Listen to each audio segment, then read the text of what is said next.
what do you make of the market moves overall the last couple of sessions?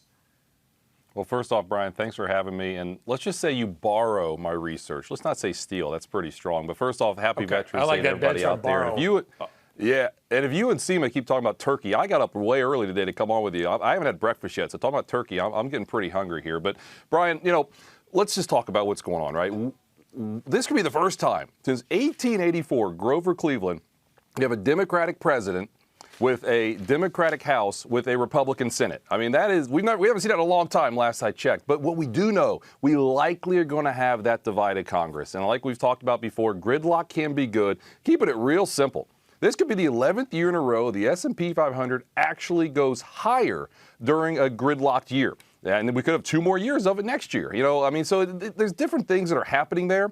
But sometimes it makes sense. You don't have too many sways one way or the other. I know people have talked about this for almost 3 or 4 days now with this big rally that this gridlock is here, but we really think it potentially is a good thing for the stocks to continue to do well. And history says don't fight this bull market. There's other things we can talk about why we like it, but overall we think higher prices and stocks outperforming bonds are really the way to go into 2021. I love you just threw a historical. You just trumped me with the RBI there. First time since Grover Cleveland. I guess was that his first or second term? Only president to serve 2 non-consecutive terms. Yep. By the way, Ryan, was Grover Cleveland. Some really good. That's a really good historical RBI there. We hope for America that Congress can get things done. We don't want just gridlock where nothing gets done. We want incremental policy changes that help out where needed. And I guess that's what the market is reflecting, that there's not going to be big shifts, or more importantly, big unknowns, because that's the one thing the market we know does not like.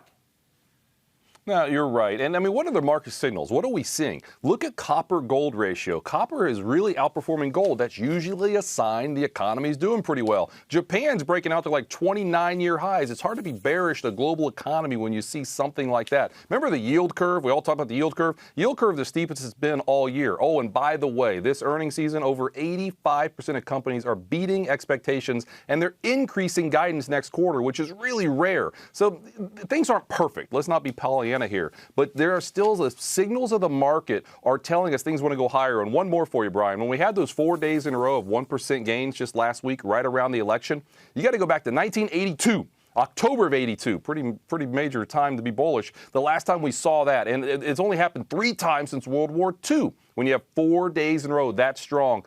The returns 6 months to a year out are extremely strong. So the market, in our opinion, is telling us something. We get all the headlines and the fears out there. The market's telling us something, and we think, again, it's higher prices are what's going to happen next year. I don't know if this is worldwide exchange or Trivial Pursuit, but I love it, Ryan. Just go head-to-head on that. The only thing I will say this, we've both been doing this a long time. I haven't done it since 82, but not far off at this point, is that everybody's so bullish. You got JP Morgan, market nirvana. Everybody's bullish. All the signs are bullish. When everybody's on one side of the boat, it makes me think maybe I should be looking for the life raft on the other. Yeah, honestly, I wouldn't disagree with that in the near term. Wouldn't it be something if, the market actually had a major peak when we get news of a vaccine? Not a major peak, I should rephrase that, but some type of consolidation. Listen, but Liam, still, we've had people, Ryan, we've had people that have said that. Yeah. That as great as it is for humanity, we know how the stock market likes to react. And maybe like Liam Dalton of Axiom has said that maybe the vaccine news is the top. Yeah, I wouldn't say the top, but maybe a potential near-term top. But again, when you just look at all the signals I kind of laid out there, it's hard to think. It's very hard to think you're going to have a recession next year with 25% earnings growth next year. I get the president's a very big deal. Makeup of Congress matters. But if the economy is improving like we see, look at the data we're seeing out of China. No one trusts Chinese data. I get it. But Chinese data has been strong globally.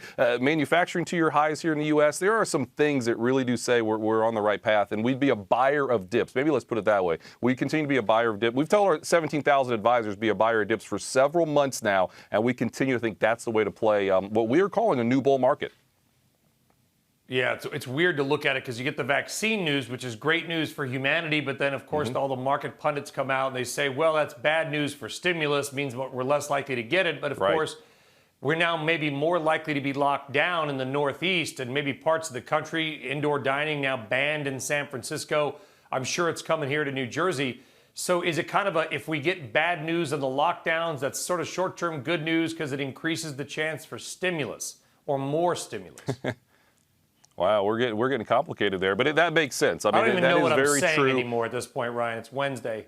Well, I don't know how you get up this early every day, Brian. That's impressive, by the way, to be able to do that. But yeah, there's all these different factors. I sleep through the day. Oh, that's a good way to do it, then. Eat that turkey and take a nap. But, I mean, you think about it. I mean, that is true. If you get more lockdowns, the increased stimulus makes sense. But I think, when we think about $1 trillion stimulus plan is probably what we're going to have. We're not going to have a $2 trillion when you see that gridlock that we talked about. But bottom line, again, the news we have with Pfizer just this week, we still think there's probably more good news from Moderna coming fairly soon. We're going to open up here sometime in the next 6 months or so fairly significantly, and that's what the stock market is pricing in here with likely, again, close to all-time highs, literally as we speak.